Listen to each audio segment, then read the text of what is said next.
ప్రేమ గుడ్డిది. కులం, మతం, హోదా ఏమీ చూడదు.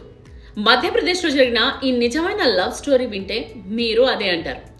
ఖైదీలను పర్యవేక్షించాల్సిన డిప్యూటీ జైలర్ ఫిరోజా ఖాతున్ ఏం చేశారో తెలుసా? తన జైల్లో శిక్ష అనుభవించే విడుదలైన ధర్మేంద్రతో ప్రేమలో పడ్డారు.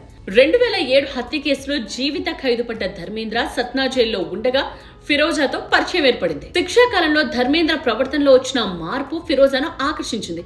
సో పరిచయం కాస్త ప్రేమగా మారింది. కానీ మతాలు వేరు, అందుకనే ఫిరోజా ఫ్యామిలీ ఒప్పుకోలేదు. బట్ సమాజం గురించి అసలు పట్టించుకోకుండా పెళ్లి చేసుకోవాలని ఇద్దరు డిసైడ్ అయిపోయారు. ఛతర్పూర్ జిల్లా లవ్ కుష్ నగర్ లో వీరి పెళ్లి అత్యంత వైభవంగా జరిగింది. ముస్లిం మతానికి చెందిన ఫిరోజా ఖాతున్ హిందూ సంప్రదాయాల పట్ల గౌరవంతో వేద మంత్రాల సాక్షిగా ధర్మేంద్రను పెళ్లి చేసుకున్నారు. ఒకప్పుడు నిందితుడిగా జైల్లో గడిపిన వ్యక్తి ఇవాళ ఒక డిప్యూటీ జైలర్ కు భర్త. ప్రేమకు కులం లేదు, మతం లేదు, గతం లేదు, మనసుంటే చాలు అని ప్రూవ్ చేశారు. స్వచ్ఛమైన ప్రేమ ఎప్పుడు గెలుస్తుంది. కామెంట్ చేయండి, కాదంటారా?